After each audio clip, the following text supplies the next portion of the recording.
Gender euphoria, the best way I can describe that is like fully recognizing yourself, seeing yourself the way you want to be perceived.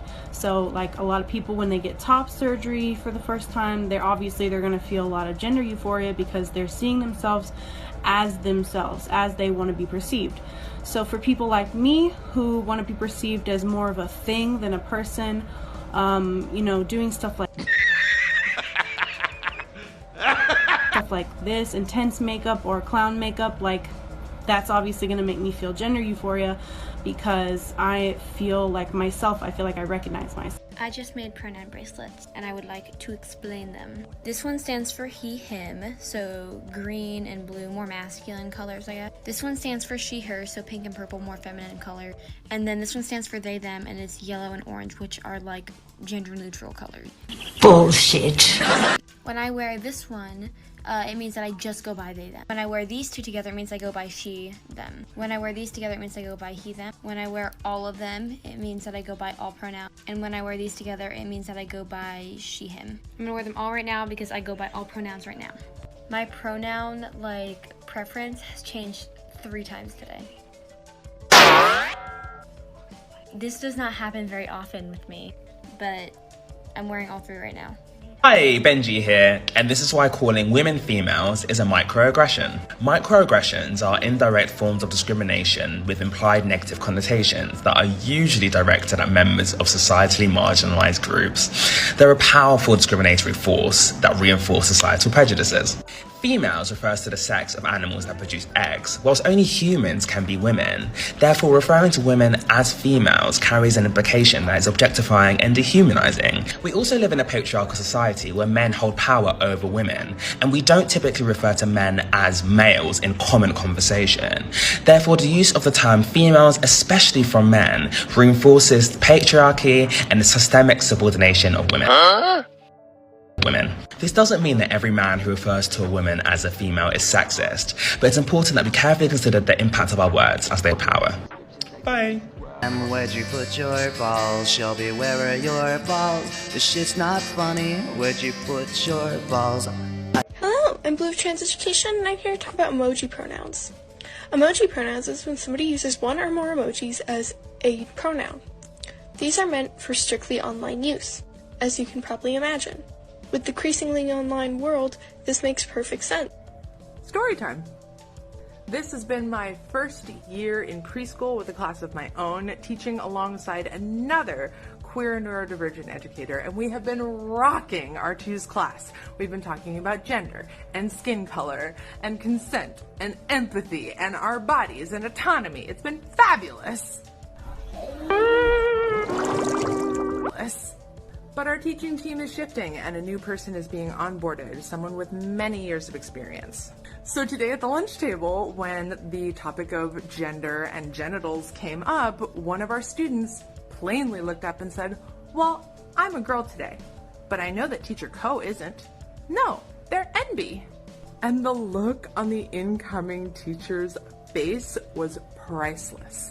She was shocked in a good way, and she just looked around at the two of us and said, "This class is incredible, and I am so impressed." You're sick! You need help! Alright, I'm ready for all the hate comments, but if you're a cisgender person and you don't want to date a trans person just because of the fact that they're trans, you're transphobic, my friend. That is bullshit. Okay, this is a really wonderful question, and I've been wanting to address this for a really long time because they lesbians are valid, and here's why. When we think about lesbians, we think of women loving women.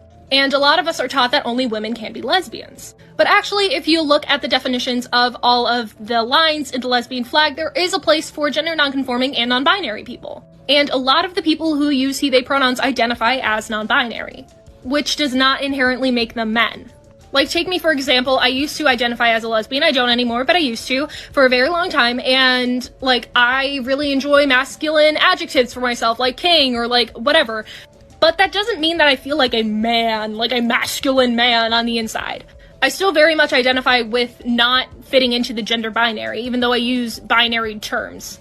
And so, if you're non-binary and you solely only like non-binary people and women, being a lesbian could be the right label for you. I hope that you have a better grasp on what everything This is probably gonna piss off a lot of people.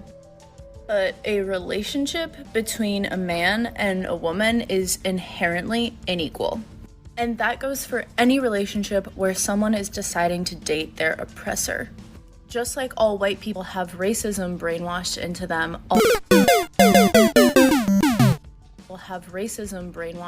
them, all males have misogyny brainwashed into them. And any male who claims not to be a misogynist is a misogynist, because a self-aware man knows that he has it brainwashed into him.